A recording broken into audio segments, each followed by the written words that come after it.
When you need the skinny on what goes down in the New York City Council, there's only one man who can bring you the inside scoop. Councilman Frank Morano, giving you the whole story right here on the Arthur Aidala Power Hour. Look at that. That's Borzy talking about him. Well, before I bring on Staten Island's favorite son, I'm going to take a moment to acknowledge a Staten Islander who has left us. But Angelo Morelli would have been 92 years old today. He lived in Staten Island before there was a Verrazano Bridge, and he took the ferry. Angelo was a police officer. Then after he was left as a sergeant detective. Then he was in the squad of, I believe it was the Queens DA's office. He became very close with Joe Hines. And when Joe Hines was the special prosecutor, he worked with Joe as an investigator, but he simultaneously went to law school. And the funny part was when he passed the bar, Angelo, and became a lawyer working for Joe Hines in the special prosecutor's office, he was a brand new lawyer. So his salary was going to be a lot less than when he was an investigator. Because he was such a senior investigator. Somehow or another, I think Mr. Hines fixed that. And Angelo went on to follow Joe Hines to the Brooklyn District Attorney's office. But Angelo was friends with legal legends like John Keenan and Mike Armstrong back in the day when men were men and lawyers were lawyers and they were big, tough guys and fighters. I was blessed in 1994 when I took a leave of absence from the Brooklyn District Attorney's office to help Mr. Hines run for New York State Attorney General, to be assigned to run the campaign for the borough of Brooklyn, the county of Kings. They said, "Oh, you're going to work with another guy named Angelo Morelli." I said, "Well, he was just my supervisor." They're like, "Well, now you're his supervisor." And in 1994 started a relationship that is so to this day precious to me.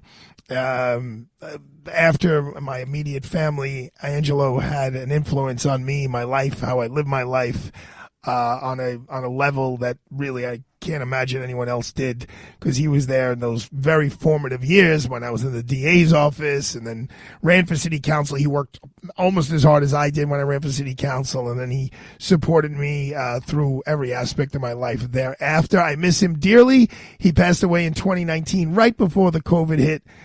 Probably wasn't the worst thing in the world. We went right around now. It was his birthday. We went sailing on boating, I should say, Jeff Kern's boat down in New Jersey. And Angelo, I was blessed for my 40th birthday. He gave me his Rolex watch that he got when he passed the bar exam as a young man. He said, "I had told Ida to give this to you when I died." And I was thinking, why do I want you to have it when I die? I want to see you wear it. And he took it off his wrist. He gave it to me. I broke down in tears. He laughed at me. And Angelo's been by my side or on my wrist ever since. So, Uncle Angelo, I will have a taste for you tonight. He's the one who said you get an In-N-Out martini. Sometimes he went Tanqueray, often Beefeaters. In-N-Out martini, extra dry, olives on the side. Frank Morano, do you know why Uncle Angelo Morelli had the olives on the side? I don't. I'm eager to find out, though. Well, he goes, it's a scam. They take the biggest olives they can. They put it in the martini glass so it takes up more volume in the glass. He goes, so it's the truth. That's why he did. He goes, you get them, he goes, that's how they rip you off. Let them on the side, tell them to fill it up to the brim. You have a couple of sips, then you put your own olives in. You know, I've heard you talk about Angelo many times over the years, and I enjoyed hearing that remembrance just now.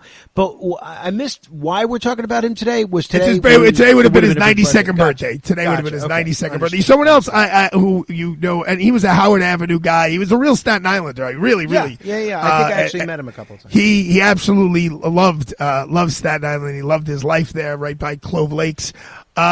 Robin Williams, you know, Frank Morano, I was home a couple of weekends ago and somehow or another found a little time, and I said, I'm going to throw on a movie, and I watched Dead Poets Society.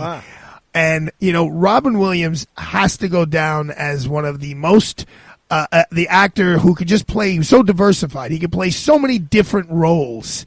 as well as just being a brilliant comedian.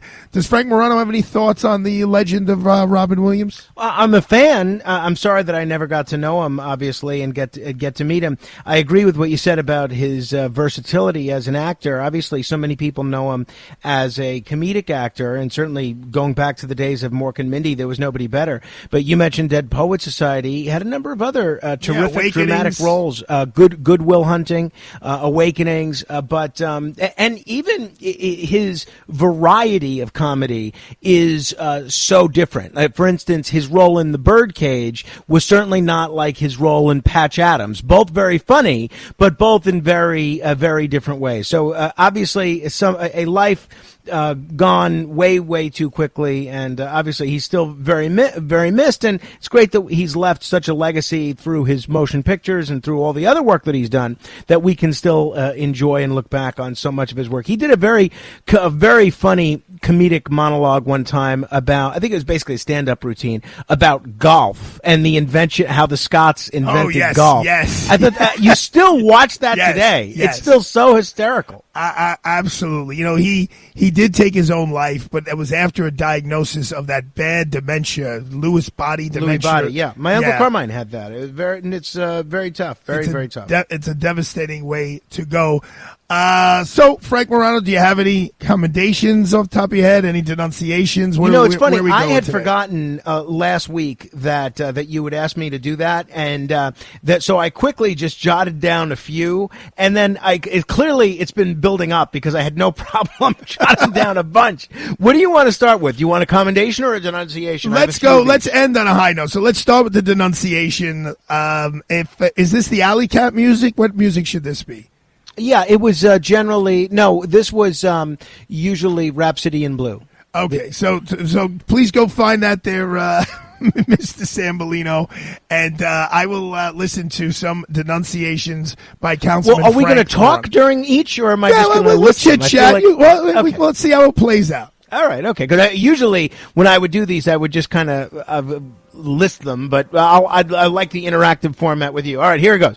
I must begin by denouncing the mayor of the city of New York, Eric Adams, for three reasons. Now, whoever's the mayor is, whoever the governor is, usually is, they do so much each week, some good, some bad. They could almost always end up on the denunciation list, but this is a uniquely bad week for Mayor Adams. He's getting denounced first and foremost for this charter revision commission that he put together, which he handpicked, and yet, even though he's putting immigration out there and handling of the migrants as one of his big issues now, and he's basically trying to rebrand himself as the love child of Tom Tancredo and Pat Buchanan, he did not have his Charter Revision Commission put the issue of sanctuary cities on the ballot. For the second year in a row, he's had two opportunities to do it, and he doesn't think New Yorkers should get to vote on it. But what's worse is that this Charter Revision Commission is giving away the store to luxury housing developers, and through the proposals they're putting on the ballot, it's going to really end local member deference as we know it and allow a lot of these developers to run roughshod over the city. But what makes matters worse is the mayor came out yesterday and said he wants New York to be the cannabis capital of America. Now, I understand he wants the tax revenue. I get it. But I can't walk down the streets of Manhattan now, and I'm talking about good neighborhoods, without being hit with this skunk-like smell. How could we be smoking any more cannabis as a city? And he wants to make it the cannabis capital of America? No, thank you. I must also take issue with the people who are making hold on. Are you done with Mayor Adams? Yes. Okay. Mayor Adams. You know how you have to denounce you. Thank you very much. Go ahead. I must also take issue with the people who have been making meme after meme after meme regarding this Coldplay concert and the CEO caught cheating. Oh. Okay, it was funny once. Is that hitting a little close to home, Frank? No. Not at all. Not Okay, at all. I'm just making sure. No, I mean, I understand why it was funny. It wasn't that funny, and it was funny for a day. It's like this, it jumped the shark 5 days ago. We've got baseball mascots getting in on it. Every possible incarnation of these memes. It's enough. It's enough. No mas. So if you're making Coldplay memes, I do denounce you. I must also denounce the spotted lanternfly. As you know, the spotted lanternfly is a pest. They are a menace. They are destroying plant life all over the place. And in spite of the best efforts of New Yorkers to squish these bugs, they are back with a vengeance, and they have now expanded to about 26 states. So the spotted lanternfly and all of your ilk, I do denounce you.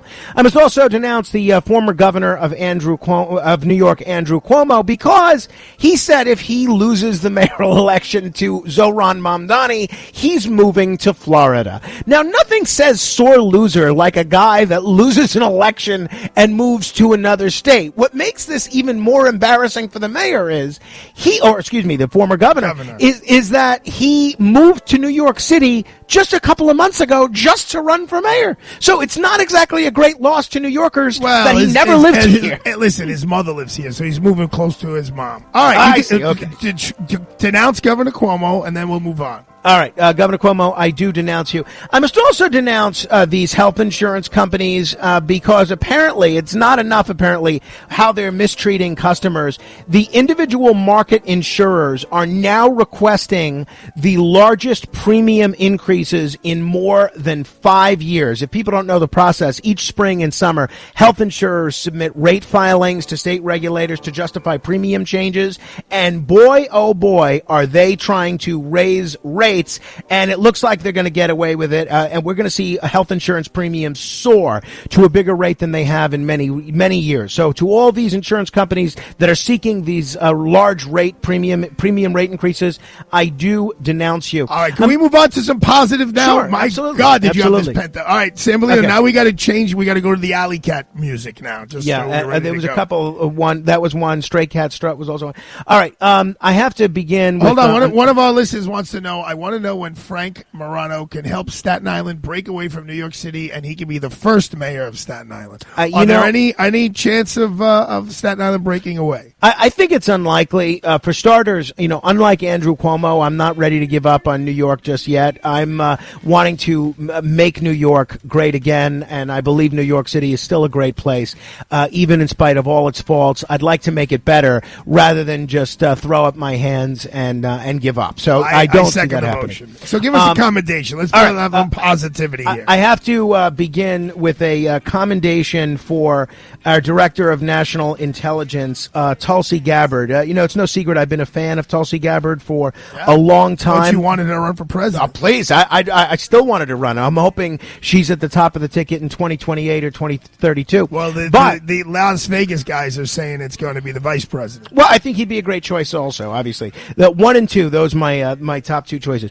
But she released these documents shedding a lot of light on the fraud that was the Russiagate hoax. And it's not just this particular thing, but she's also unveiled 230,000 Martin Luther King documents in accordance with the president's executive order. And this is kind of what I want from a director of national intelligence, someone that's not protecting government secrecy, but instead shining a light on it. So good for you, Tulsi. Have you started reading the 230,000? Not yet. I was on vacation this weekend. We were at the Jersey Shore, so no, not this weekend. But have you ever vacationed elsewhere besides the Jersey Shore? Yes, absolutely. I went to Italy with you. We had a delightful. That wasn't trip, a vacation. You had to work. Well, it was a lot of fun, regardless. On a much sadder note, I have to give a posthumous commendation to Cosby Show star Malcolm Jamal Warner, who has unfortunately passed away at the age of 54.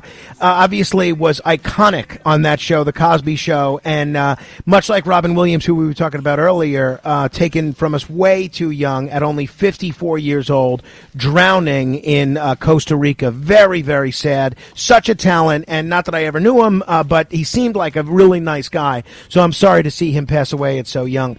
As a Met fan these days, you're looking for more and more opportunities opportunities to look for the bright side of things. So it was. I have to give a commendation to former Mets captain David Wright. The Mets did the right thing and retired his number 5 over the weekend. Well deserved. We're in an era where so few players begin and end their entire career with one team. And David Wright in any sport. Oh yeah. Oh, yeah, no doubt about it. But for David Wright to do what he could have done he could have played anywhere for a lot of money, and he chose to stay in New York, and it was really a match made in heaven, and I'm glad I got to see at least one World Series game featuring David Wright. I have to give a joint commendation to you and our mutual friend Bruce Jarrett for your terrific interview on the subject of Connie Francis the other day, on Thursday evening. That was magic. That was radio gold as far as I'm concerned. I was absolutely riveted. I actually listened to it twice.